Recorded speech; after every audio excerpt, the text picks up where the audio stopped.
E estamos de volta com o BBcast, seu podcast de automobilismo e outras nerds. No episódio de hoje vamos falar sobre o GP da Turquia, aquele em que Lewis Hamilton conquistou o 7º título.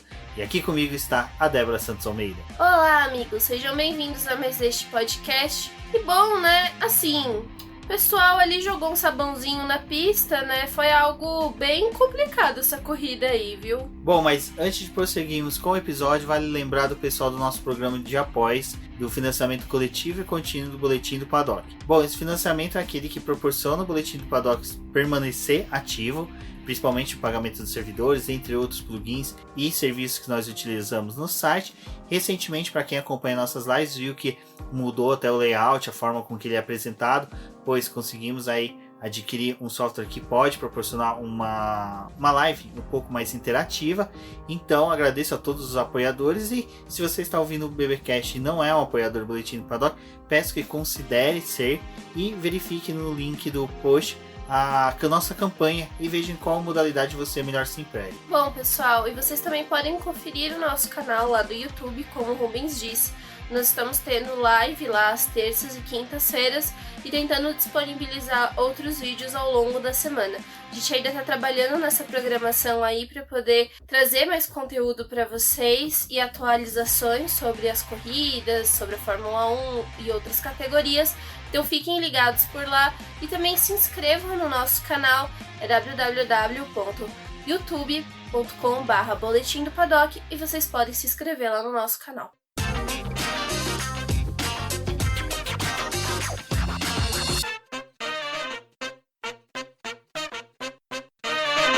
Bom, pessoal, o GP da Turquia retornou no calendário, estava desde 2011 fora do calendário. Para quem acompanha automobilismo desde então, vocês devem ter visto várias vezes o pessoal lá da Turquia, o próprio autódromo, tentando se promover. Toda vez que se falava uma renovação de calendário, abertura de uma lacuna, porque alguma pista deixava de participar, como foi o caso da Malásia, por exemplo, o pessoal do Istanbul Park ressaltava: olha, estamos aqui e tal, beleza, bacana, venham pra cá. Precisamos só chamar. Exatamente. E quando houve a inserção do GP da Turquia no calendário de 2020, os organizadores lá do autódromo, o pessoal que administra lá, teve uma ideia genial. Vamos recapear a pista, arranca o asfalto antigo, coloca um novo, perfeito, aí recebemos a Fórmula 1 de braços abertos. Eu acho que eles viam normalmente a gente falar, a gente não, né? Como se eles ouvissem o BBcast, seria interessante, mas teríamos que ter uma tradução ali.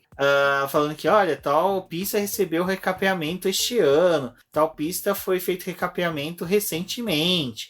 Então na cabeça deles, é só recapear e soltar os carros, e não foi bem isso que aconteceu, né, Débora? Exatamente. Bom, é bem interessante esse fator aí de recapeamento, né, porque a gente realmente tem algumas pistas que ainda estão passando pela fase de maturação, mas ali, como a gente teve a corrida, que foi o GP disputado em Portugal, foi uma pista que também tinha sido recapeada recentemente. A Pirelli tinha informações do circuito, mas sem ser com esse novo asfalto, então eles acabaram, né, traçando estratégias aí com relação a esse novo asfalto. Mas a Turquia era também, assim, uma pista que era uma grande loteria, né? Ninguém sabia como ia ser o desempenho da corrida, e foi muito baseado no que aconteceu ali em Portugal, porque é uma pista que tinha sido recapeada recente, que eles apostavam que ia ter os pilotos tendo mais dificuldade mesmo, porque o asfalto novo, fora, né, que toda essa situação, eles não levaram nenhuma outra categoria de apoio para o final de semana da Fórmula 1, né? Não ia ter público, então também não tinha muito por que se preocupar em colocar outra categoria ali. E foi somente a Fórmula 1. Então, assim, os carros da Fórmula 1 tinham que fazer todo esse trabalho de deixar a pista menos verde, né? Trazer mais aderência para o circuito. E foi assim, né? Foi um grande desastre. Na sexta-feira a gente viu que já estava extremamente caótico essa situação, porque foi realmente um erro, assim, da organização fazer a parte do recapeamento 2 semanas antes de uma corrida acontecer. E se era uma pista também que já tinha chance de ficar muito tempo parada, né? Talvez esse recapeamento deveria ter sido feito um pouco antes, não agora, para poder receber a corrida. Até estavam falando a respeito disso, né, antes da gente falar de como foi o final de semana, é porque eles têm a oportunidade, sim, de fazer o recapeamento. É uma coisa que as pistas acabam necessitando. Então, eles fizeram essa parte. Mas o que acontece é, você precisa depois, né, se vai ser utilizada a pista muito rápido, né, principalmente para os carros de Fórmula, ela tem que ser lavada. Então, eles têm máquinas específicas que podem ir lá no circuito fazer a lavagem desse asfalto. É uma lavagem profunda porque tira esse óleo que o asfalto novo acaba gerando quando ele é colocado. E não foi feito isso, né? Na verdade, eles resolveram dar um banho de mangueira ali de quinta pra sexta que, resolve aí, né? A gente joga uma aguinha e tá tudo ótimo. E só foi piorando a situação, né? Porque na sexta-feira a gente já começou a ter os treinos livres ali com aquela situação do pessoal escorregando e tinha uns trechos da pista que estavam molhados por causa deles terem feito essa lavagem na madrugada. E aí virou assim, realmente um caos, né? E acho que tudo que a gente tinha, sei lá, de talvez uma perspectiva que fosse uma corrida igual o GP de Portugal, assim, com a mesma situação, a Pirelli usou os mesmos pneus, fez a estratégia, né, meio que baseada também em Portugal, utilizou a mesma quantidade de compostos que foi utilizada ali, e no final das contas deu tudo errado, né, porque não tinha aderência, não tinha como nenhum carro andar ali, e até que teve um momento que parecia que a situação era muito complicada e muito perigosa para os pilotos, porque o que me dava a impressão é a gente tem que fazer essa corrida, né. Eu acho que uma coisa que eu tô sentindo a respeito desse restante de calendário da Fórmula 1, a gente vê que, tipo, as corridas têm que ser feitas independente do que tá acontecendo no mundo e independente do que tá acontecendo no país. Então a gente vai seguir. E aí essa corrida parecia que tava assim, tipo, a gente tá vendo caos acontecendo, mas a gente vai seguir, porque a gente já tá aqui. Exato, e isso foi muito estranho, né? Porque já no primeiro treino livre já teve a reclamação de que a pista estava extremamente escorregadia. Os compostos mais duros, que era a gama mais dura da Pirelli, não se acertava na pista, era praticamente correr sobre sabão. E durante a sexta-feira foi se programando, né, uma perspectiva de que teríamos chuvas no sábado, o que realmente aconteceu. E assim, foi uma verdadeira show de horror, principalmente de organização, porque o pessoal lá do Istanbul Park decidiu colocar de sexta para sábado carros de rua para correr na pista para gerar gripe, né? Para poder depositar mais borracha na pista.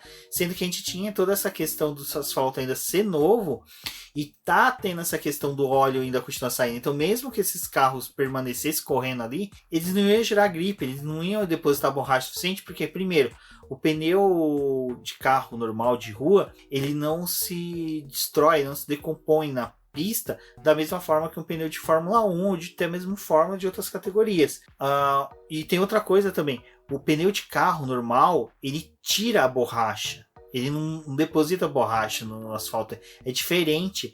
Por mais que você derrape, por mais que você faça com que o carro esfregue o pneu no chão, ele não fica depositado aquela borracha não impregna no asfalto. Tem uma coisa bem interessante se a gente for olhar assim nessa situação, é o fato da Truck e da Stock Car eles estarem dividindo, né, agora alguns autódromos esse ano. E a gente teve essa última corrida que foi realizada em Curitiba, que as duas categorias estiveram lá, e a organização teve que pensar melhor na forma de colocar os carros da Stock e da Truck, porque eles estavam fazendo as sessões alternadas, né? A primeira vez que as duas categorias se encontraram, e aí o carro da Stock Car ia lá, emborrachava a pista, aí vinha o Truck e tirava toda a borracha da pista. Aí depois começava toda a situação dos carros da Stock terem que ir lá e fazer tudo de novo porque foi retirado. E assim, com a perspectiva que tava pra poder ter chuva realmente no sábado, não ia fazer sentido nenhum, né? Ficar colocando os carros ali na sexta-feira pra poder andar tentando gerar algum tipo de aderência, sendo que, tipo, choveu, a pista volta pro zero, né? E esse foi o ponto principal que eu acho que é interessante a gente até ver, porque o amadorismo do pessoal da organização do GP da Turquia, porque todo ano quando se discute até mesmo o calendário, o GP da Turquia já até mesmo pela página oficial dela e de fãs, eles sempre colocam assim, qual o GP mais interessante, qual o melhor traçado, eles sempre fazem uma disputa direta com Interlagos, principalmente porque seriam a épocas compatíveis entre as duas para receber a corrida. Então o que é interessante é que Interlagos a gente tem toda uma infraestrutura, a gente tem toda uma coleta de informações que é utilizada em Interlagos para aplicar em outras pistas. No asfalto de Interlagos, a pista de Interlagos sempre foi um laboratório utilizado pela FIA para poder utilizar novas técnicas, novos experimentos, para poder aplicar em outras pistas. Isso é até interessante, porque quando ficou fora Interlagos, eu fiquei pensando qual que seria a outra pista que a FIA iria utilizar para poder fazer esses testes semelhantes. Não tem uma pista que ela possa direcionar esses estudos. E Istanbul Park, eu acho que assim, eles pegaram e simplesmente jogaram no lixo todas as chances que eles tinham de poder receber um GP que vai desde a questão do asfalto, como também a questão dos cachorros presentes na pista. Interlagos já teve isso no passado, foi corrigido, ainda bem, mas na época nós sofremos inúmeras críticas. O mesmo deve acontecer com o Istanbul Park. A FIA deve conversar, porque não só para a Fórmula 1, mas outras categorias também que devem passar por lá, porque animais na pista é um risco muito grande. Sim, Rubens, isso realmente acontece, né? Eu acho que assim, a situação da Turquia, acho que tinha tudo para poder ser uma grande corrida. É uma pista, assim, muito boa. Dentro de tudo, acho que o que o Tilke, né, fez, é uma pista, assim, muito boa, muito diferente do que a gente tem em alguns cenários aí de circuitos de rua que às vezes não são tão atrativos. Então, assim, a Turquia realmente parecia ser aquele autódromo que poderia retornar em algum momento. Mas eu acho que a sequência de cagadas que eles fizeram esse final de semana não foi, né, a melhor opção.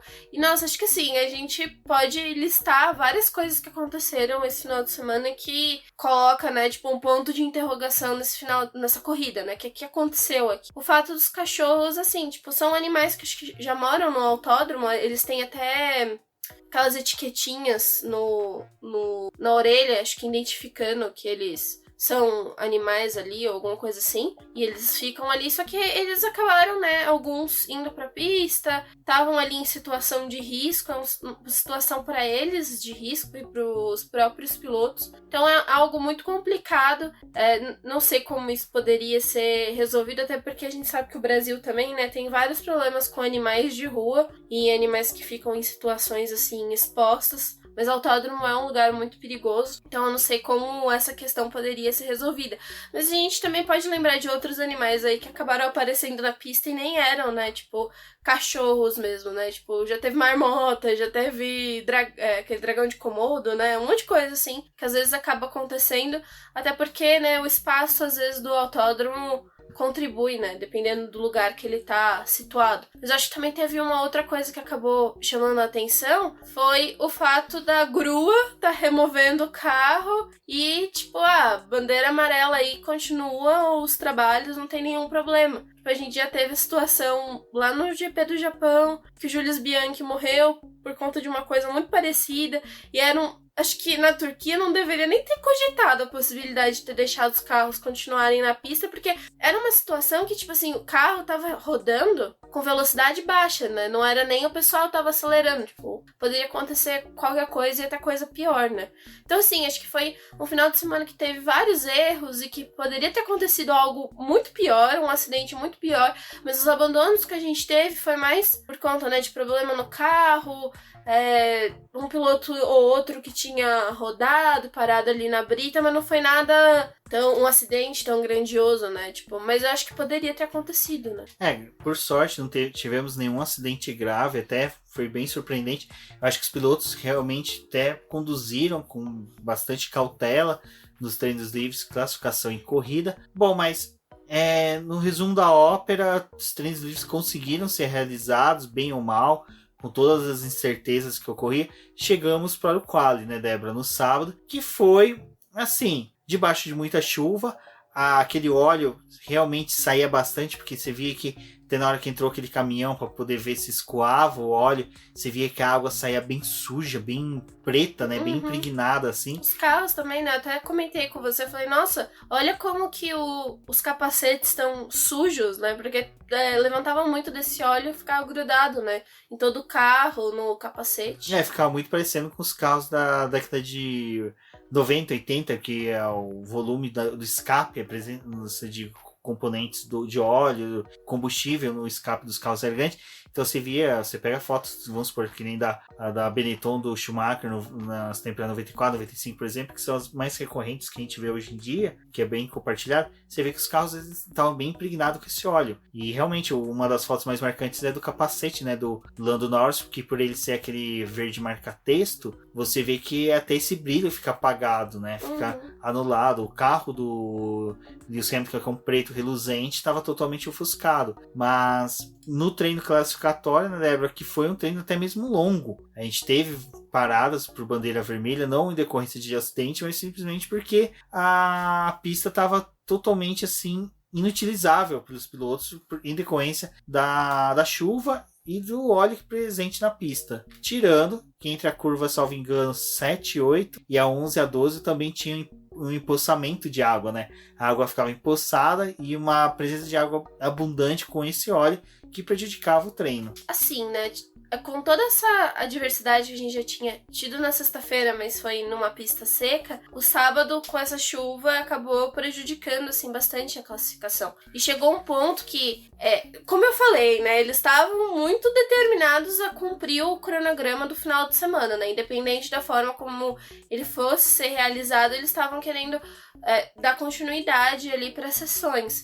E a classificação, ela foi meio que feita dessa forma. Tava chovendo bastante, aí quando os carros começaram a entrar na pista, tava com muito spray, o pessoal com muita dificuldade, e depois que começou a classificação, foi passando um pouco, aí eles deram bandeira vermelha, né?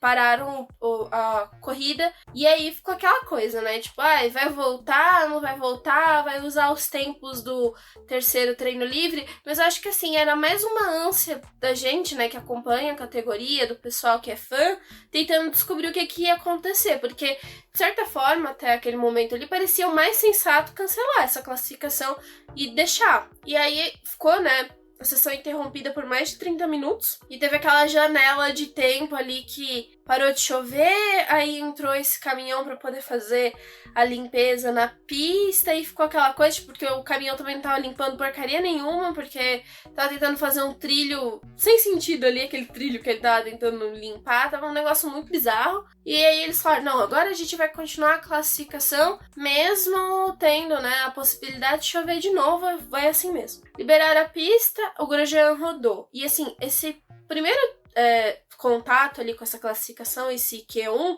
ele foi muito longo, né? Ele demorou quase, né, bem ou mal, quase uma hora ali pra poder concluir.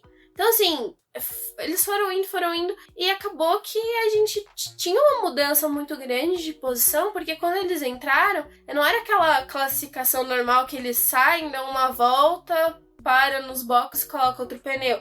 Tanto que esses pneus de chuva, eles são muito contados pro final de semana. Não é que nem os pneus pra pista seca que tem vários disponíveis, né?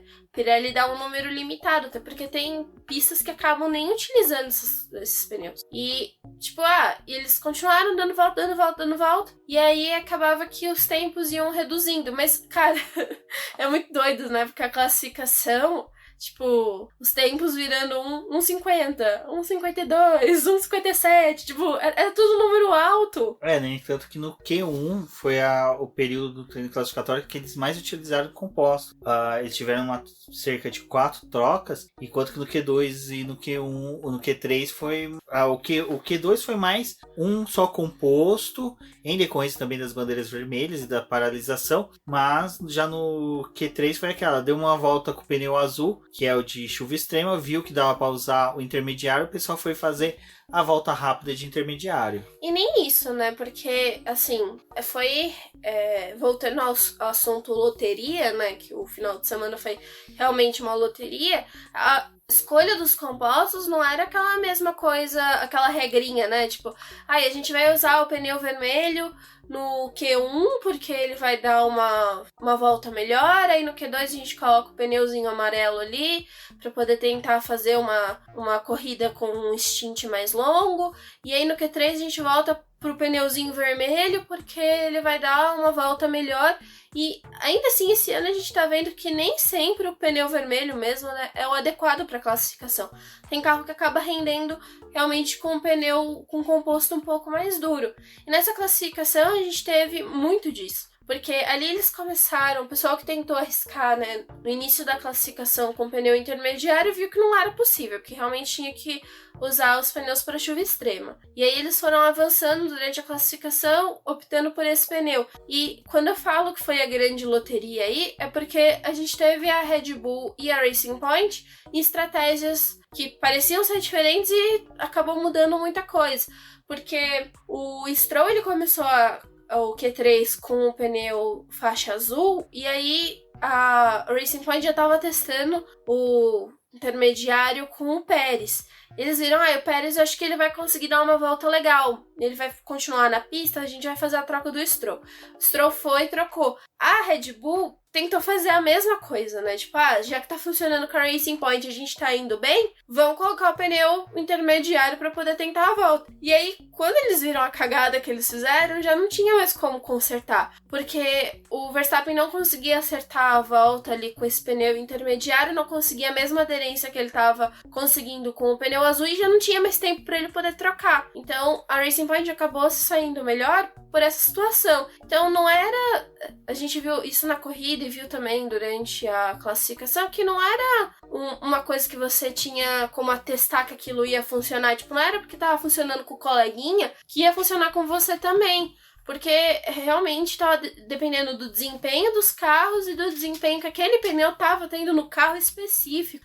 Até mesmo em companheiros de equipe a gente estava vendo uma disparidade nessa questão dos compostos. Então, assim, não tinha como ficar olhando para a estratégia do outro, né? E apostando naquilo. Era o que o piloto estava realmente sentindo. E um dos pontos para perda da pole do Verstappen foi justamente essa, eles terem apostado no pneu que não dava. Exato, e como a Débora disse, Verstappen perde a pole, ele perde a pole para Lance Stroll, que obtém, né, sua primeira pole. Até foi interessante que a gente ficou vendo ali uma disputa entre o Stroll e o Sérgio Pérez, até o Albon uma hora meio que flutuou ali para a primeira posição, então tínhamos chance de ter uma pole do Albon, mas acabou ficando com o Lance Stroll. Foi bacana, acho que assim, a primeira conquista dele de pole é algo bem bacana, bem interessante, principalmente para o futuro dele. Vale ressaltar que a gente viu até o pessoal brincando, né? Cadê os haters? O Lance Stroll é um piloto que sofre um haterismo muito grande em decorrência dele ter chegado à Fórmula 1 e permanecido na Fórmula 1 em decorrência do pai ter uma quantidade de dinheiro boa, ter valores para adquirir uma equipe, mas a gente sabe que não é só isso que mantém um piloto numa Fórmula 1. Até é interessante que depois que ele obteve a pole, eu não se recordo se foi ontem, foi hoje, que o Damon Hill tweetou falando, olha, todo mundo queria ter um pai que bancasse você na Fórmula 1. Eu, por exemplo, teria chances, outros pilotos também teriam chances de permanecer na Fórmula 1 caso tivesse um pai que bancasse. Mas é aquela coisa. Eu, por mim, ainda continuo minhas críticas ao Stroll, até nas redes sociais, durante o final de semana. Eu não escondi que ainda continuo tendo críticas com ele, mas eu acredito que foi legal, que demonstrou que dentro daquilo que a gente pautava. O Lance Stroll é um piloto em evolução ainda, ele está crescendo dentro da categoria, podemos esperar ainda grande performance dele dentro da Fórmula 1, mas é aquela coisa, temos que ver se essa pole dele se repercutiria ainda em um traçado normal, em condições normais de corrida. Esse desempenho que a gente viu dele no final de semana seria interessante se fosse em um final de semana normal, sem adversidades para os demais pilotos. Aí é que eu já discordo um pouco de você, porque eu acho que é algo que eu até posso falar do Giovinazzi, fazer uma comparação aí. O Stroll, dado o momento que ele tá vivendo, né, porque ele teve Covid, ele não se recuperou muito bem, tanto que acho que é um dos fatos da gente ver, ele parece que ele ainda tá debilitado, né, ele falou que ele não tá se sentindo ainda 100%, então eu acho que essa classificação pra ele, independente do que aconteceu, dessas adversidades da pista, contou muito o fato dele ter se acertado com o carro e ter dado certo, né? Porque a gente vê o Hamilton, que é um piloto muito mais completo do que o Stroll, que tem um desempenho muito melhor na pista, que já passou por várias adversidades durante a carreira dele, não conseguia se encontrar com o carro durante a classificação, não conseguia gerar muito trabalho ali, não tava funcionando. Então, pro Stroll, eu acho que, assim, é interessante. Ele pode não ser, talvez, o piloto que consegue andar muito bem em uma pista seca, que acaba colocando os carros e os pilotos, acho que num equilíbrio maior. Mas ele se sobressaiu numa questão adversa. Então, acho que, assim, são pontos que dá pra você dar um pouquinho mais de crédito pra ele por causa dessa situação, né? Tipo, tudo bem, outros pilotos foram mal, mas os outros pilotos, acho que muitos ali tinham muito mais condição de ir melhor por conta da experiência que ele tem. Então, eu acho que dá até pra poder dar uma passada aí e rever um pouco da questão do Stroll na pista. E aí eu também transfiro isso pro fato dali da Alfa Romeo e até do Antônio Giovinazzi, que é outro piloto que nos últimos meses, né, e principalmente depois que teve a renovação da contratação dele ali na Alfa Romeo, muita gente saiu, né, por que ele tá ali ainda, ele não é um bom piloto, tinha que ter dado vaga pra outro piloto, e assim, muita gente levantou esses questionamentos. A gente já falou do Giovinazzi aqui em outros episódios, também já falou em live, então acho que não tem muito que a gente ficar batendo, voltando, né, nas coisas que ele fez. Mas assim, essa corrida, né, essa classificação de modo, né, amplo, assim, mostrou que a diferença também foi uma diferença dos pilotos. Porque a gente poderia ter tido num cenário normal, em que se aposta mais no Raikkonen do que nele, só o Raikkonen ter ido pro Q3. E os dois carros foram pro Q3, e não é só os dois carros. Acho que os dois pilotos fizeram a diferença. Porque a gente teve, por exemplo, os dois pilotos da McLaren sendo eliminados, que são pilotos que têm um carro melhor, que têm uma condição melhor, e também são muito, né, mais vistos, assim, no mercado de uma forma melhor do que o próprio Giovinazzi. Então eu acho que, assim, numa questão adversa que a gente tem, essa possibilidade de equipes menores conseguirem aparecer mais à frente, contou o desempenho dos dois pilotos. Eu acho que eu daria pontos pros dois, assim, nessa questão de pista, que era uma pista muito difícil. Realmente, então eles se adaptaram, eles conseguiram um bom resultado e estavam andando lá, né, no pelotão da frente. Em questão de carro, a gente teve a própria Haas, que assim, não tem um carro tão bom, não tá com o motor Ferrari, que também não é tão bom, mas aí parecia que alguns carros que tinham um motor mais debilitado, ou um carro mais debilitado, tiveram mais oportunidade, e a Haas não, ela continuou fazendo o papel dela andando lá atrás. Só apareceu mesmo com desempenho melhor durante a corrida. Então eu acho que dá pra poder pensar um pouquinho dessa forma. Bom, referente a isso, eu acho que ainda, como eu falei, o Lance Stroll ainda é o piloto que, pra mim, tá em evolução. É uma evolução natural de um piloto que tá na Fórmula 1 e é obrigado a crescer. Mas ele tem os méritos pela pole, mas é como eu falei. Pra mim ainda foi bem mais circunstancial mesmo. Foi algo tipo assim, em decorrência da situação. Como a gente já viu inúmeras vezes, pilotos conquistando vitórias, corridas, poles em situações realmente adversas em que os favoritos não tiveram um bom desempenho em condições climáticas e de pista. Mas o ponto seu é válido, só que para mim ainda vou continuar bem crítico ao Lance Stroll. No entanto que eu também permaneço crítico ao Sérgio Pérez, que foi o terceiro colocado e que para mim foi realmente dentro dessa situação que você falou. Foi uma circunstância de carro, foi o carro da Racing Point que se adaptou melhor à pista, como o da Red Bull também foi o carro que se adaptou melhor à pista, enquanto estava naquela situação do quali, que já na corrida a gente já viu um pouco mais diferente o cenário que foi proposto aos carros. Referente aos pilotos da Alfa, eu achei sensacional os dois terem ido ao Q3, tanto Kimi Raikkonen como Giovinazzi.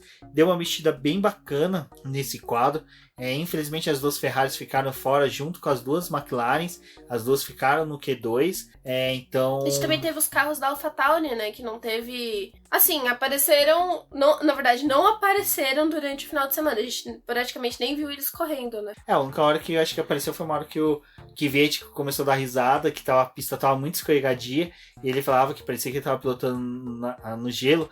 Então, até foi uma coisa que o Lance Stroll falou, né? Que ele já estava acostumado com pistas escorregadias por pilotar, por dirigir no gelo do Canadá. O treino classificatório foi isso, pessoal. Acho que é legal você ver um novo piloto obtendo o pole, né? Até legal que somente 3 pilotos canadenses obtiveram pole até hoje na Fórmula 1, que foi Gilles Villeneuve, Jacques Villeneuve e agora o Lance Stroll. Eu queria fazer até um comentário disso, porque foi bem interessante olhar o Twitter depois da classificação, né? O pessoal que vive reclamando, falando, só o Hamilton faz pole, só a Mercedes tá na frente. Aí quando a gente tem um piloto diferente que fez a pole, tudo bem que ele tava com o motor Mercedes, né? Mas que fez a pole... Com o carro da Mercedes 2019 também. Também. Mas quando ele fez a pole aí, tipo, porque o Lance Stroll não vale, né? Tipo, não é legal, não é tão... Não é tão legal, não. Eu achei divertido. Pelo menos foi um cenário diferente, assim. A gente não viu tanto a Mercedes, estava super apagada durante a classificação. Bom, e já na corrida, que antes mesmo da gente começar, né? Porque a Globo transmitiu bem em cima da hora, bem na hora que os carros já estavam dando o início da volta de apresentação. E a gente teve a notícia que o Russell bateu, o Giovinazzi bateu também na volta de instalação ali, que é a primeira volta dada antes do alinhamento para a saída dos boxes. Por sorte ainda não tiveram, né, uma catástrofe, uma perda total do carro e conseguiram alinhar os carros para corrida. O Giovinazzi ele acabou tendo esse problema e voltou para os boxes. Ele conseguiu voltar com o carro para a pista para Alfa Romeo arrumar, então deu para ele voltar para a pista e largar da posição que ele ia largar, mas a Williams, ela viu que a situação da pista estava muito caótica e eles chamaram o Russell para poder voltar para os boxes, e quando ele entrou no pit lane ele bateu, e aí a Williams teve toda aquela questão de tentar arrumar o carro dele para poder voltar, porque a Williams ela optou por fazer a largada ali do pit lane ao invés de ir pra pista, né? Para uma equipe que tá com questões de valores bem aquém e precisa fazer economias, para quem reparou, até mesmo o carro da Williams mudou de pintura, né, nas últimas 3, 4 etapas, se eu não me engano, em que o preto tá mais predominante no carro, é um sinal de que realmente tá perdendo um pouco mais dos patrocinadores que já tinha. Largar com possível primeira volta cheia de merdeiro acontecendo, largar dos boxes seria uma boa. Mas ali já na largada a gente já teve a questão do Bottas rodando, salvo engano Verstappen também. A largada Ocon foi bem interessante porque a gente viu já alguns pilotos que seriam protagonistas da corrida tendo desempenhos opostos, mas com situações bem interessantes. O primeiro foi o próprio Lewis Hamilton, que fez uma largada lá Barrichello, que o Mark Webber, que ele foi engolido pelo pelotão, junto com o Max Verstappen. O Lance Stroll conseguiu fazer uma boa largada, foi bem bacana ver isso também, ele e o Pérez. Mas outro piloto que também fez uma largada excepcional foi o Sebastian Vettel, que pulou de 12º para 3º colocado já na primeira volta. Foi uma corrida, assim, bem interessante do Vettel, porque ele ter se livrado ali daquele pelotão intermediário, né, para poder chegar nas primeiras posições, foi bem interessante, assim, e fora que o caos realmente estava reinando, né, ali no restante do pelotão. Bottas já tinha rodado, o Ricardo comprometeu um pouco da corrida do Ocon, porque os dois se tocaram tentando se livrar do Hamilton. Então, assim, ele conseguiu passar por isso para poder estar ali nas primeiras posições. E eu acho que foi uma boa corrida do Vettel, porque a gente viu ele tentando se manter ali nas primeiras posições. Teve o fato dele ter segurado o Hamilton, então foi uma prova bem interessante para ele, né? E acho que assim, talvez, né, não sei, ter como dizer se é verdade ou não, mas Mattia Binotto não estava lá na pista, né? Então pode ter sido, assim, um momento bem interessante pro Vettel de não ter que estar lidando com o Binotto e ter tido uma ótima corrida, ainda mais na chuva, ainda mais na condição que, né, tinha tudo para ele poder rodar, e a gente viu outros pilotos rodando e ele indo muito bem. Então, assim, Binotto, pode ficar na fábrica, arruma outra pessoa para poder ficar na pista mesmo e faz seu trabalho de lá que tá ótimo. Assim tá perfeito. E eu acho que o Vettel foi isso, né? Ele teve todo esse desempenho aí, voltou conseguindo ter algo a mais. E se na classificação os carros da Ferrari tiveram problema, né?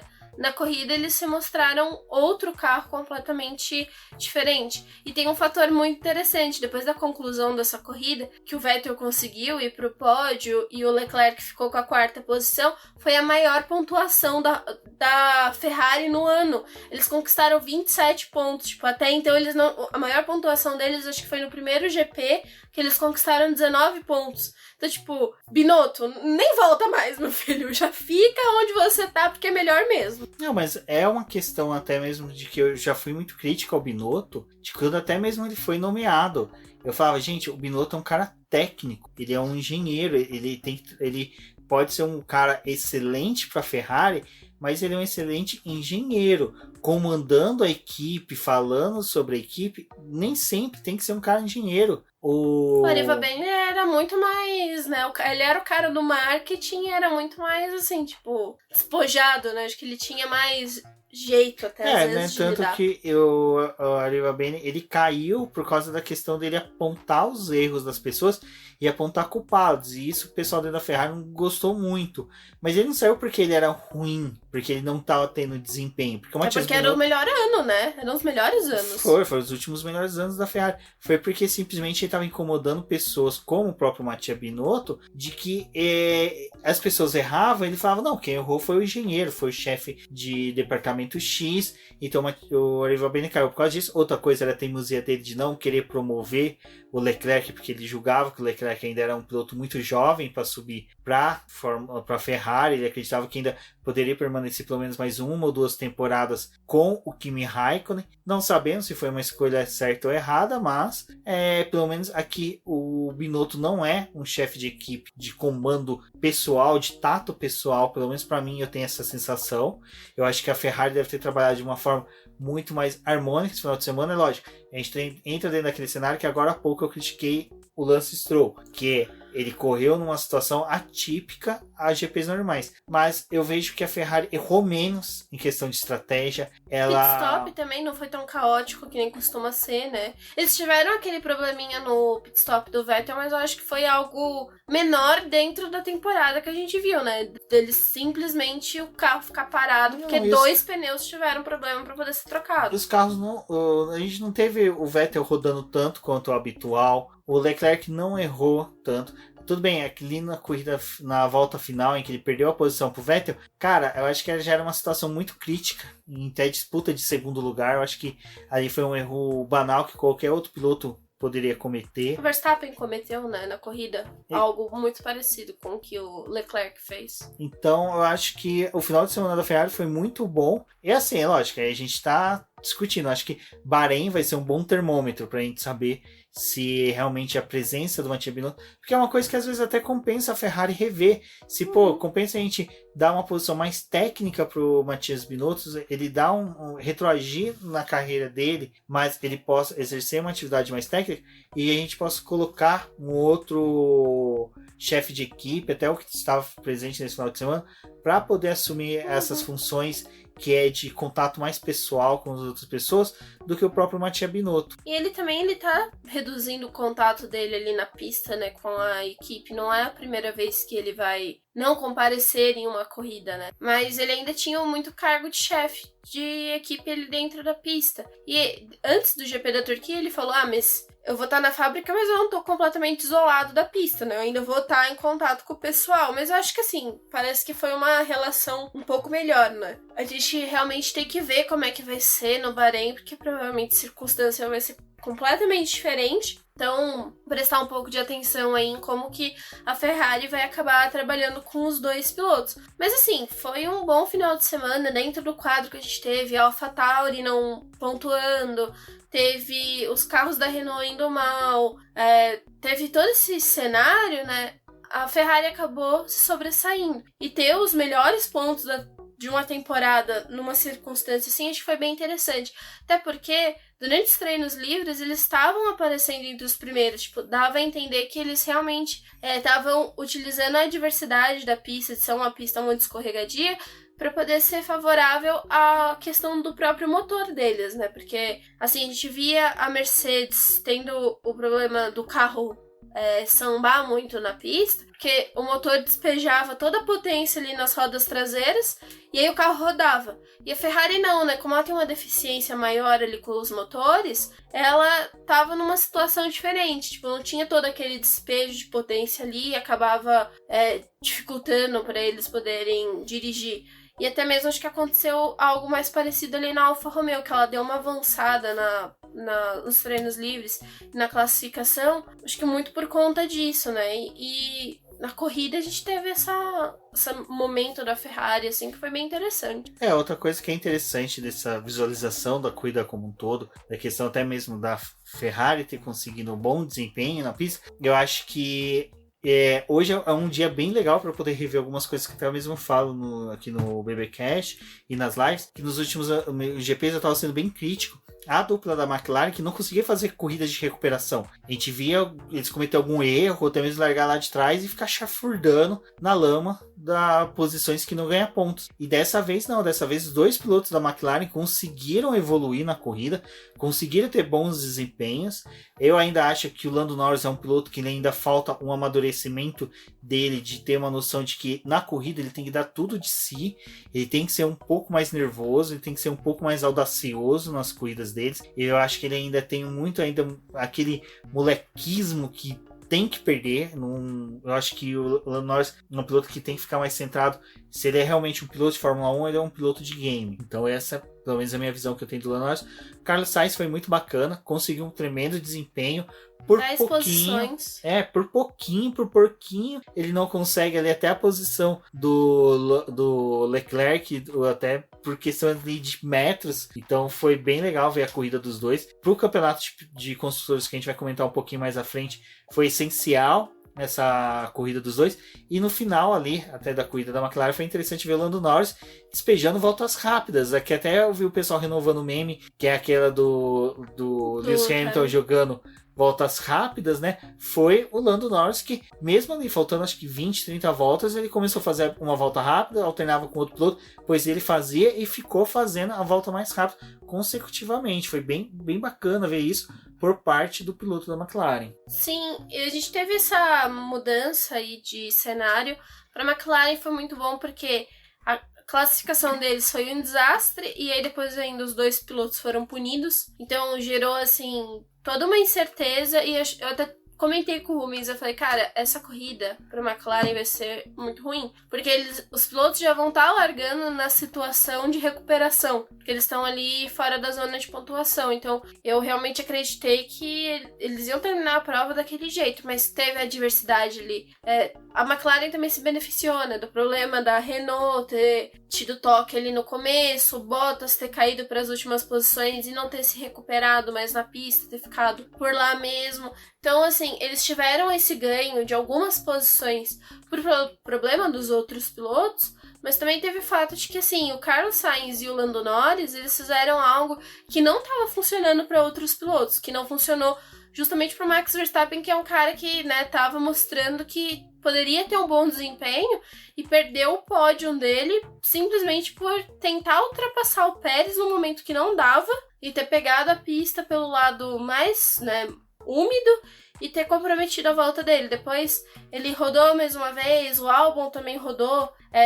A Red Bull foi tendo esse problema durante o fim de semana, que para a McLaren foi diferente. Eles conseguiam passar por esses trechos da pista um pouco mais molhados e não tinham o problema de rodar. E até estavam tendo uma leitura melhor, né, da pista. Tipo, ali é um ponto que a gente dá para poder ultrapassar. E ali tá um pouco mais seco, então a gente vai fazer ultrapassagem ali e não fazer, né, tentar decidir na afobação. E o Sainz, ele ganhou 10 posições com relação à posição dele de origem. O Lando Norris ganhou 4, mas acho que o Lando Norris parecia que ele tava ultrapassando muito mais gente, né? Tipo, ele, durante a corrida, parecia que ele tava realmente fazendo muito mais ultrapassagem até que o próprio Sainz.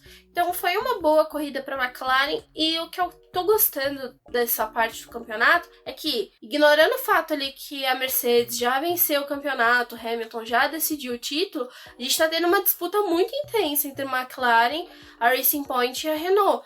No final de semana da última corrida, a gente terminou com a Renault no terceiro lugar, com a McLaren em segundo, né, por causa da diferença de pódio entre ela e a Racing Point. E agora a gente teve já a inversão de novo, né? Racing Point no terceiro lugar, aí por causa do segundo lugar do Pérez e o Stroll terminando em nono, mas aí a gente teve a McLaren, né, numa boa posição com o Sainz em quinto e o Lando Norris em oitavo, e eles conseguiram somar mais pontos e ficar na frente da Renault. Então foi muito bom essa prova.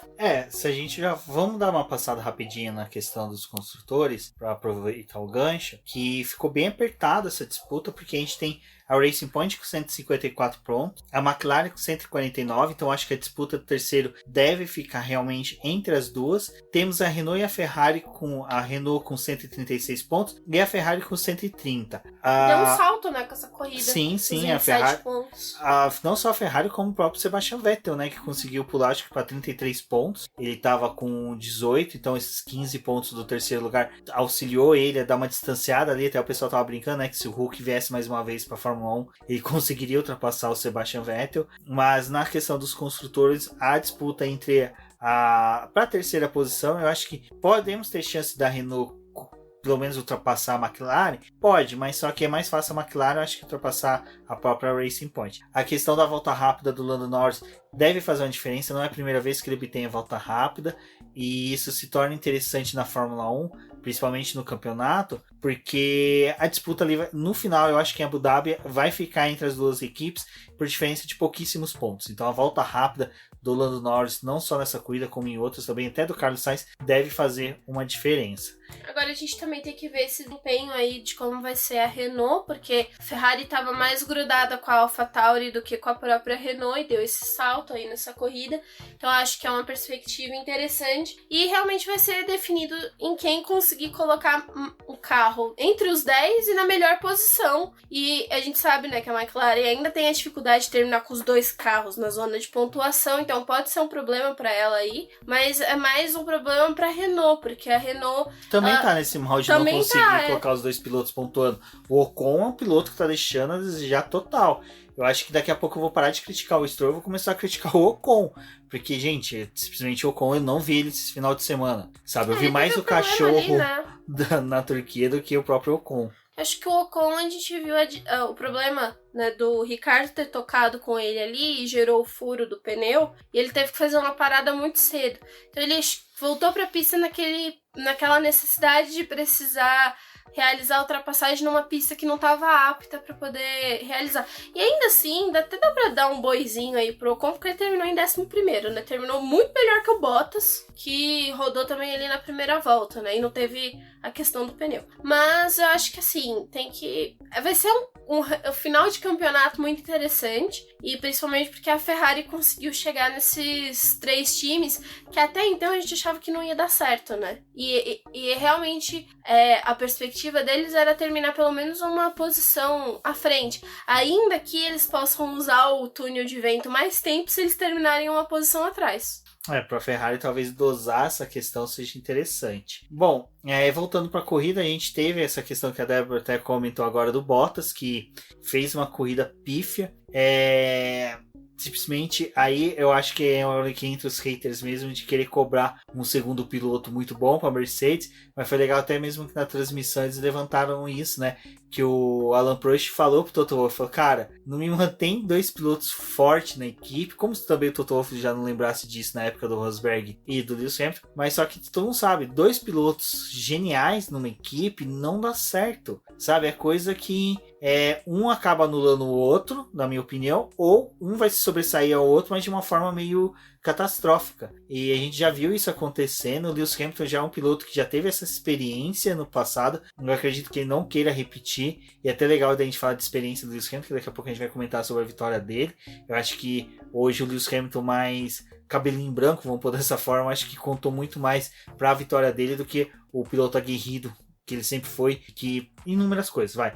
Mas voltando ali ao Bottas, foi triste ver a disputa pelo título, pela parte do Bottas ter sido um resultado tão ruim, eu acho que ele não conseguiu acertar o carro realmente, isso que a Débora falou, da entrega da potência. Ele não só que ele rodou na pista, mas só que ele tava rodando muito lento, muito devagar. Ele tava dirigindo como, sabe, se estivesse tomando todos os cuidados do mundo. E era interessante que você pegava o onboard dele ou o onboard do Vettel, o Vettel atacava zebra na hora que tava com a chuva torrencial e no começo da corrida, e o Bottas simplesmente fazendo traçado assim, tipo, não, eu tenho que ficar só na pista preta, na parte preta da pista. Não posso atacar zebra. E o Vettel, por exemplo, que era um cara que estava mantendo a terceira colocação, atacando zebra e não rodando. Já outros que atacavam zebra rodavam facilmente. Então foi bem interessante assim, a gente ver essa distopia entre o Sebastian Vettel conseguindo se manter na terceira posição com um carro aquém do que é o carro da Mercedes, e o Valtteri Bottas lá atrás, e até no momento em que o Vettel conseguiu segurar o Lewis Hamilton por inúmeras voltas, sabe? Aquela coisa do Hamilton ter aquela ânsia de ultrapassar o Vettel e não conseguiu. A gente viu o Albon passando o Vettel mais fácil, o Verstappen passando o Vettel mais rápido, mas o Lewis Hamilton já não. Mas era uma questão assim, daquilo que a gente falou, a experiência do cara estava contando muito, porque ele já tinha uma perspectiva de que ele poderia fazer até o final da corrida. Foi um desempenho, assim, mais um desempenho ruim do Bottas, e em comparação com o Hamilton, mostra o quanto que os dois são completamente diferentes. O Bottas, ele só tem um bom rendimento, né, consegue isso quando ele tem uma perspectiva de classificação melhor, uma pole mesmo, e no restante do final de semana, quando ele não consegue, ele fica mais apagado, e ali ele largou da 9ª posição, colocou ele numa situação difícil, ele rodou junto com o Ocon, então tirou ele completamente da corrida, e o Bottas, ele parecia que ao invés de estar, né, dirigindo numa pista de gelo, ele tava pisando em ovos e não podia quebrar, né, aquela casca, então ele tava muita dificuldade, rodou também, teve problema, não conseguiu render. E o Hamilton, acho que avançando aí já para essa questão da perspectiva que ele tem, dos anos que ele passou na Fórmula 1, experiência, pegar diferentes carros, diferentes épocas da Fórmula 1, acabou trazendo um pouco mais de experiência, assim, e cuidado, porque na realidade a gente teve uma prova em que o Bottas foi utilizado de cobaia para o Hamilton, porque ele estava fora da zona de pontuação, sem perspectiva de conseguir uma corrida melhor, e a Mercedes fez uma segunda parada ali com ele, pegando o pneu dele para poder ver se dava pro Hamilton ir até o final com aquele composto. Então o pessoal zoou, né, falando que o Hamilton não vai parar para poder colocar pneu de pista seca, porque ele já fez o pneu de chuva virar um pneu de pista seca, né, porque realmente comeu toda a banda do pneu ali. Quando ele parou, dava para poder ver tipo uma faixinha do pneu de chuva, e o restante já todo deteriorado por causa dessas voltas que ele tava dando numa pista que estava um pouco mais seca, mas não seca o suficiente para poder colocar um pneu de pista seca mesmo, e também não era compatível para um pneu novo, né,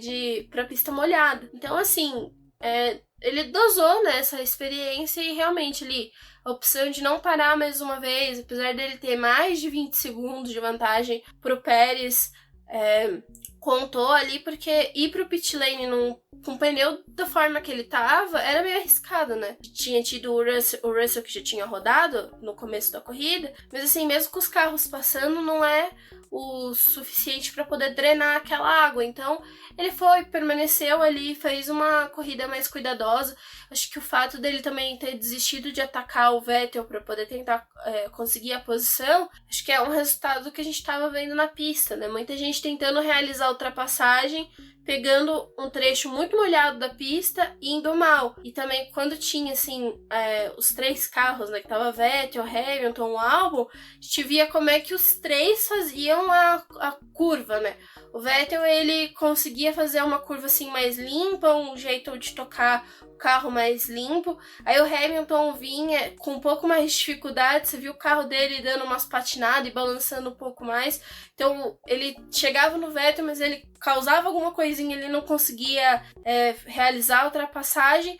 O Albon tava tendo, acho que um final de semana, assim, diferenciado, porque ele tava conseguindo fazer também uns ataques melhores, ele teve uma leitura ali no momento de passar os dois, que acho que foi bem interessante, mas a gente conseguia analisar, assim, o jeito dos pilotos guiarem o carro, bem interessante com essa pista. Isso foi muito interessante que a gente viu do Lewis Hamilton, porque foi uma coisa que a gente pode pegar até da pole do Bottas lá na última corrida, em que o Burt falou, olha, é uma pole que o piloto trabalha desde o Q1, onde ele vai buscando os acertos para chegar no Q3 e obter a pole, então é por isso que eles precisam de um tempo bom em pista. Aí a gente viu a situação do Lewis Hamilton, em que ele já é um piloto que teve 2 históricos ruins com questão de pneus, fazer com que ele perdesse o título, perdesse pontos valiosos. A gente tem um exemplo na própria Turquia em 2007, o pneu dele simplesmente estourou.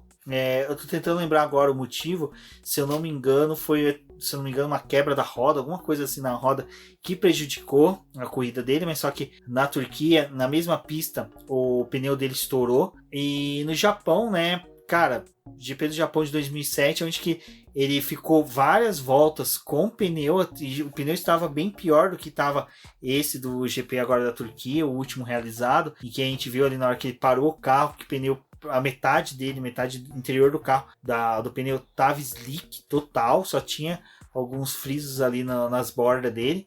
Mas o que era interessante era que você teve uma situação dele lá na China em 2007, e que na hora que ele foi entrar nos boxes ele patinou e ficou preso na brita, e aquilo ali culminou realmente no avanço que teve o próprio Kimi Raikkonen para poder obter a vitória do título de 2007. Então ele mesmo falou, né, que ele se recordava disso, então era muito mais seguro. E você vê que o Lewis Hamilton, depois que ele formou o trilho na pista, ele permaneceu ali e só foi ganhando tempo. Ele não buscou uma volta rápida, ele não buscou fazer uma disparidade com o que ele faz normalmente nas corridas. E foi até algo interessante que a gente viu todo mundo falando, né, pô, Lewis Hamilton só ganha porque tem o melhor carro, porque tá na melhor equipe, mas cara, o que ele fez hoje é digno da gente pegar, mandar a Fórmula 1 fazer um DVD para todo mundo ter dessa corrida. Foi sensacional. O cara largou de sexto, patinou na largada, caiu posições, depois foi ganhando posição de forma honesta, sabe, com os outros pilotos em disputas limpas. Ficou aquele tempão atrás do Sebastian Vettel, até que o Vettel parou no pit stop. Então a gente teve ele chegando na vitória, abrindo 31 segundos para o segundo colocado, que é até interessante que ele foi até, agradecemos ao Lewis Hamilton por ter feito isso, porque ele tomou a bandeirada, ganhou a bandeirada, vamos ver o que está acontecendo para trás. E aí a gente viu o Leclerc patinando, perdendo posição para o Sebastian Vettel, chegando ali no Pérez, ainda tentando obter a segunda posição. Mas o que o Hamilton fez hoje na pista, olha, eu acho que quando alguém falar, mas o Senna fez assim numa corrida, cara, a gente vai falar, o Senna não fez isso que o Lewis Hamilton fez hoje na Turquia. Quando alguém falar, mas o Senna pilotou com uma marcha só, com 2 rodas, tá, mas o que o Lewis Hamilton fez hoje foi de um mérito gigante. Ele estudou a pista, entendeu a situação, né, da corrida. E você não via ele reclamando, ele só falava, gente, o pneu vai aguentar, eu consigo ficar, eu vou ficar na pista. Essa teimosia dele de ficar. Quando os outros pilotos parou, cara, o Stroll perdeu. Foi uma repetição do que ele fez na corrida passada, né? A teima dele de ficar na pista foi melhor pra ele do que realmente se ele tivesse feito uma outra parada. Então, eu acho que foi uma das coisas que eu até coloquei no texto, né? Ele tá vindo de uma construção de anos em que ele tá vendo erros que ele tinha, ou algum problema que ele teve, que ele pôde aprender. E assim, coisas para poder tirar o Hamilton da corrida tem mais relação com o carro. O carro dá algum problema, tem alguma quebra. Porque por parte da pilotagem dele já é muito mais difícil ele cometer erros e não ter uma análise da corrida. Tipo, o cara também atua como o estrategista, né? E até porque, assim, a gente vê a Mercedes, ela indo muito numa situação confortável durante as corridas, de não vão fazer estratégias malucas, né? Eles vão muito no conservadorismo. Funciona com o Hamilton, funciona geralmente com o Bottas, porque os dois conseguem ficar ali nas primeiras posições, mas não funciona para poder fazer uma estratégia muito mirabolante, né? E tentar algo muito diferenciado. Então o Hamilton, ele teve essa leitura porque, cara, ele começou, né, num final de semana em que a gente viu ele com muita dificuldade de estar na pista. No terceiro treino livre ele não treinou, que foi o primeiro contato que os pilotos tiveram com a chuva.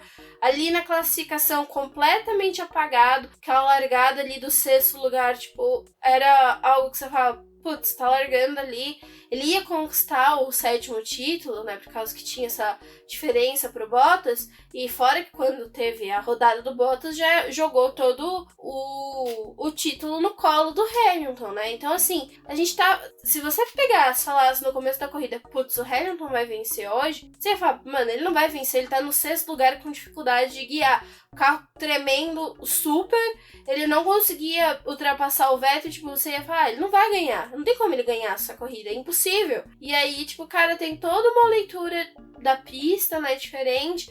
Os outros times também, assim, foi... Eu volto a bater na tecla da questão da loteria, que se foi uma loteria na classificação, a corrida também foi. Porque tava realmente essa dificuldade com os pneus. Se você parar, se você corria o risco do pneu degradar muito mais, ter uma degradação acentuada, porque a pista já não tava tão molhada para a condição que o intermediário funciona, o pneu de chuva extrema esquece, não era possível utilizar mesmo aquele composto.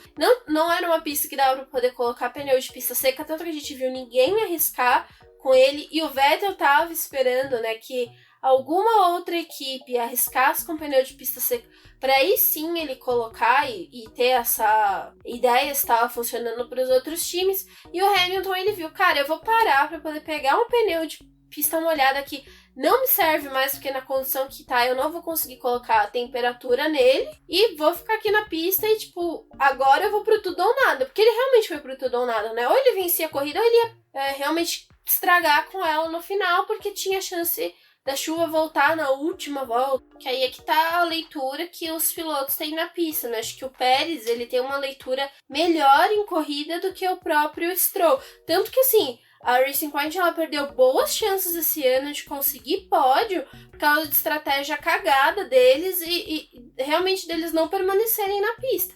Eles deram pódio pro pessoal por conta disso. E nessa corrida, a Racing Point fez exatamente a mesma coisa. Tudo que eu falei no Twitter, e um pessoal até veio falar assim, mas entre os dois pilotos tá mais rápido, você não deveria fulano fazer a troca, tipo, tirar? Só que assim, a Racing Point, ela tirou o pódio dos dois, tipo assim, numa questão ali, os dois pilotos talvez tivessem chance de conseguir terminar no pódio, né? Uma dobradinha da Racing Point, ainda que fosse em segundo e terceiro. E aí eles resolveram fazer a parada do Stroll, seguindo o que o outro pessoal da pista estava fazendo, e não lembrando, né, porque, tipo, foi algo que a Red Bull teve uma leitura, que eu já falo disso também, foi o fato deles, mas o pessoal tá fazendo a troca, vamos fazer. Aí o Stroll ainda falou, mas a gente vai parar pra poder colocar o mesmo pneu intermediário, vocês têm certeza?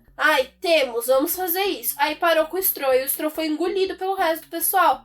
Porque assim, a diferença da pista, a cada volta que eles estavam dando, já era a situação que mudava muito o desempenho do intermediário, porque, né, eles estavam passando ali, então cada vez mais a pista estava secando. Quando você botava um pneu intermediário novo, cada volta a mais que você demorava para poder colocar esse segundo pneu, né, essa segunda parada, você tava jogando o pneu numa situação pior para ele na pista. Foi o que fizeram com o Stroll, jogaram ele numa situação péssima, tipo, ele não tinha mais como segurar, tanto que terminou em nono. Então, assim, talvez era melhor ter ficado se arrastando lá na frente com o pneu que já tava, do que ter feito essa parada, tanto que não fizeram com o Pérez, né?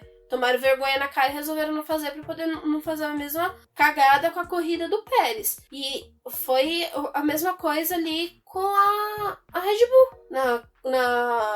Quando eles foram trocar do pneu azul pro verde, o Verstappen falou, vocês querem fazer essa troca agora? Porque o nosso carro não tá rendendo, a gente teve esse problema na classificação, a gente não rendeu com o pneu intermediário, vocês vão querer fazer realmente essa parada? Tem necessidade? Porque, né, tinha que fazer a troca. Aí o Verstappen fez, e na situação de corrida ele teve um pouco, um desempenho melhor, assim, né? Mas bem pouco. Até porque ele acabou rodando, né? Então não encontrou a melhor situação com aquele pneu também. Então, assim, foi uma corrida bem loteria para o pessoal. E a Racing Point, talvez, né? Porque o Pérez já tinha chegado no Stroll. O Stroll também tava lá na frente, ele começou a virar volta rápida, né? E foi degradando o pneu. Acho que o Stroll ele também poderia ter tentado administrar mais a corrida dele do que tentar ficar fazendo volta rápida e fazer que nem o Hamilton, né? Se desgrudar do restante do pelotão. E, assim, a Racing Point, ao meu ver, ela perdeu o pódio, ou pelo menos uma posição melhor do que o nono lugar que ele teve. E nesse cenário todo, a corrida foi bem caótica nesse ponto, porque não só o Lance Stroll foi prejudicado com essa visão que as equipes teve de troca de pneus, como também dos pilotos, mas a gente teve inúmeros pilotos que rodaram, o próprio Ricciardo, na hora que foi tentar ultrapassar na disputa de posição dele, salvo engano, que foi Lando Norris, ele perdeu a posição rodando. Então foi bem ruim que a gente teve essas pequenos detalhes na corrida que no final gerou uma corrida bem interessante, foi bem empolgante em determinados momentos. Mas é aquela coisa, provavelmente o GP da Turquia não deve retornar, é uma coisa que deve ficar realmente somente para esse ano que houve a pandemia. Eu pelo menos não vislumbro uma possibilidade de retorno por causa de N motivos, principalmente de economia local, questões da Turquia que é muito mais conturbadas que o próprio Brasil.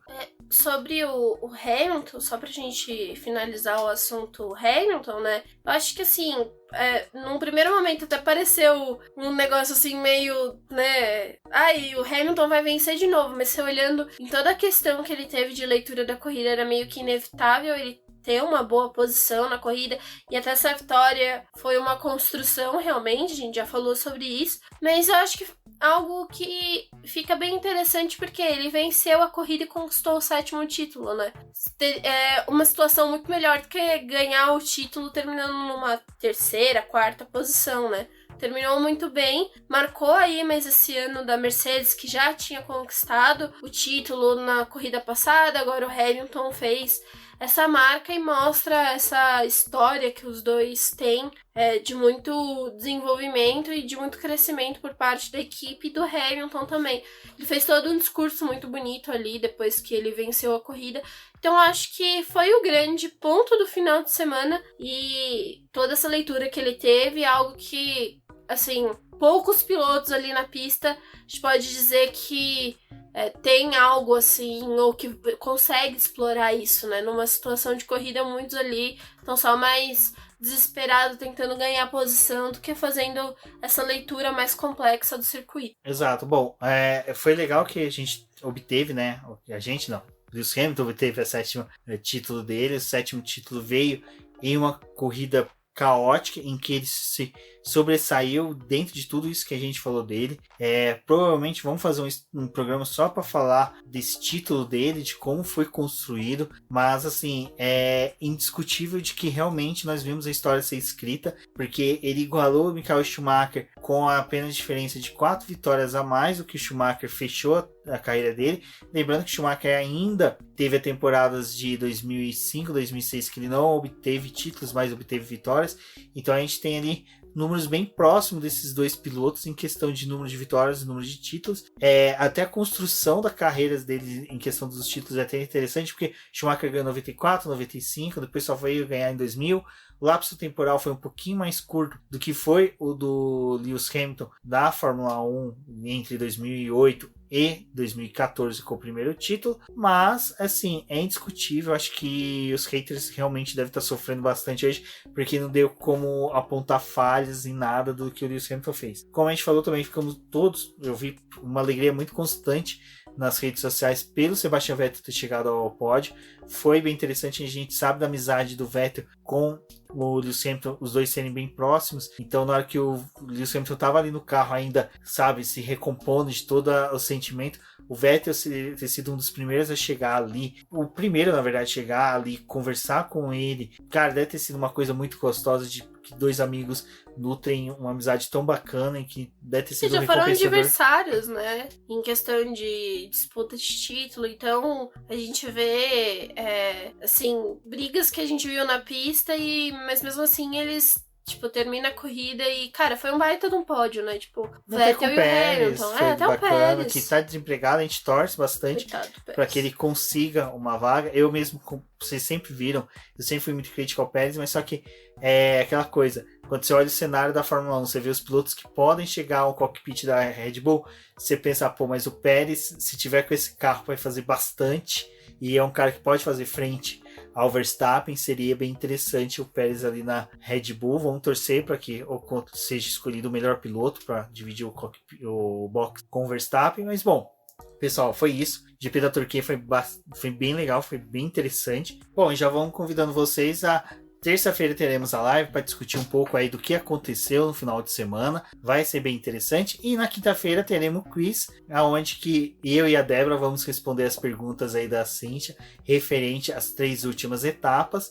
E depois o próximo quiz será sobre as 3 últimas corridas da temporada 2020. Bom, eu sou o BGP Neto, agradeço a todos que ouviram até aqui. Se você não é inscrito no canal do Boletim do Paddock, se inscreva. Se você ouviu esse podcast, gostou, tem alguma crítica, alguma sugestão, comente com a gente nas redes sociais. Um forte abraço e até a próxima. Eu sou a Débora Almeida, no Twitter como TheFlower, siga o Boletim do Paddock nas suas redes sociais, acompanhe o nosso trabalho e venha falar com a gente sobre este episódio, porque foi muito legal gravar ele. E até a próxima!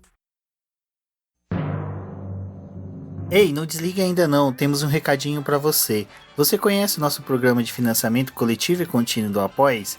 Ele funciona da seguinte forma: mensalmente você contribui com um valor para o Boletim do Paddock, e com este valor nós revertemos em edição e publicação dos podcasts BBcast, dos vídeos no YouTube e na produção das lives, bem como auxilia no desenvolvimento e no crescimento do site e também da nossa divulgação nas redes sociais. Além de uma recompensa que é participar do nosso grupo do WhatsApp do Boletim do Paddock, onde que você terá um acesso mais ilimitado a todos os membros do Boletim, bem como você vai poder ter participações no BBcast, nas lives do Boletim do Paddock. Então fiquem ligados nas publicações do BBcast e também nas lives do Boletim do Paddock no YouTube. Bom, agora segue a lista dos nossos queridos apoiadores, aqueles que auxiliam o Boletim do Paddock através da plataforma de financiamento coletivo e contínuo do Apoia-se. E são eles: Ricardo Bannerman, Maia Barbosa, Elezer Teixeira, Luiz Félix, Arthur Felipe, Rafael Celone, Will Mesquita, Anthony Santos, Rogério Froner, Helena Lisboa, Cássio Machado, Carlos Del Valle, Bruno Valle, Eric Nemes, Bruno Shinozaki, Alberto Xavier, Will Bueno, Ricardo Silva, Beto Corrêa, Fabrício Cavalcante, Arthur Apóstolo, Sérgio Milani, Melquiades Veloso, Micael Souza, Ezequiel Bale, Cineu Messi, Rafael Arilho, Rafael Carvalho, Fábio Ramiro, Lauro Vizentim, Maria Ângela, Thaís Costa, Rafa Catelan, Gia Casalec, Carlos Eduardo Valese, Tadeu Alves e Paula Barbosa. Muito obrigado a todos vocês que apoiam e financiam o Boletim do Paddock. E agora sim, vocês finalizaram e agradeço muito por terem ouvido o BBcast. Não esqueça de compartilhar e chamar seus amigos para ouvirem o Boletim do Paddock nas plataformas disponibilizadas. Um forte abraço e até a próxima.